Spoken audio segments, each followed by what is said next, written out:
Hello, good afternoon, and welcome to another video from T.W White Sons Mazda. Okay, we have a CX-5 here today. Now, we took this in part exchange this morning. Now, this car wasn't sold by us originally, but it is a one-owner car, one private owner. It was registered in January 2017, and it's the 2-litre Sport Nav petrol manual car. And this is in the Meteor Grey. I believe that's the colour, if my memory serves me correctly. And it's the facelifted model. And I'll point out the facelifted pieces as we go through this video. So with the facelifted cars, which you would have seen them towards the end of 2015, they had these diamond cut alloys. There was some slight revision to the front headlights and grille. The headlights were then made LED, which is why you don't see the headlight washers. Okay, and you've got LED fog lights, and then a few more revisions inside, which we'll get to in a minute. Now, the car itself is in really lovely condition. There's a couple of little bits and pieces that I've got to get done. I think there's a scuff on one of the alloys, which I'm having. I've got booked in for Monday, but the car's in really, really lovely condition. I say it's got full service history. Service is due this month, so we'll be servicing it and putting a fresh MOT on it for the next owner. So that will all be done in the next couple of days. Now, we've not fully valeted the car. There's a little bit of a mud mark there, which will come out.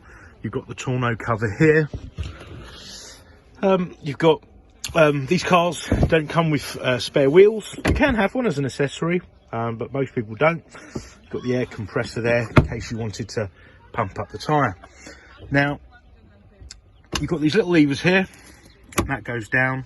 I believe the correct terminology is ski hatch, but I'd probably call it a DIY hatch for those trips down to Screwfix or B&Q. And the seats will fold, and they go pretty flat, which makes the car really, really practical. So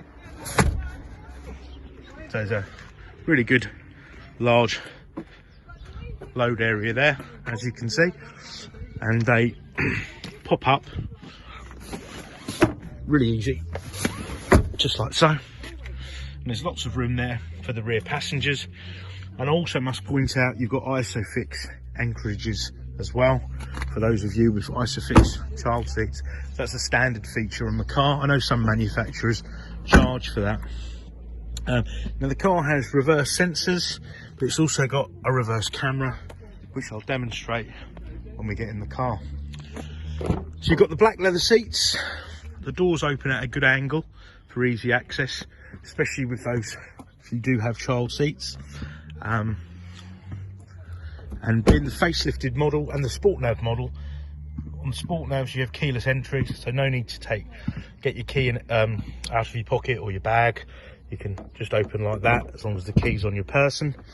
But being the facelifted car, we've got the electric passenger seat, so forward, back, and you've got the back there. They don't have a handbrake. Well, they do have a handbrake, but not in the traditional manner. It's the electronic handbrake, which has got hill hold assist, so don't worry about those hill starts. And you've got the updated sat nav. Okay, now being the Sport Nav, they all have the Bose stereo, which is a custom stereo made for this car. Okay, now we're going to get into the car. It's about 3 degrees here today, so quite glad to be getting in. You've got your electric windows here, and then wind mirrors.